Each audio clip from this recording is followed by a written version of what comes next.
When was the helicopter invented? People have always wanted to fly like birds flying in the sky.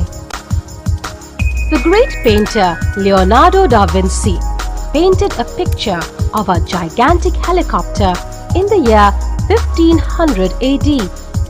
In 1783, a model of a toy helicopter was created in France, which was known as the Chinese Top.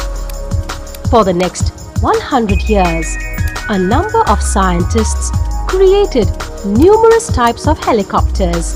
Some of them were practical, and very few were also capable of flying.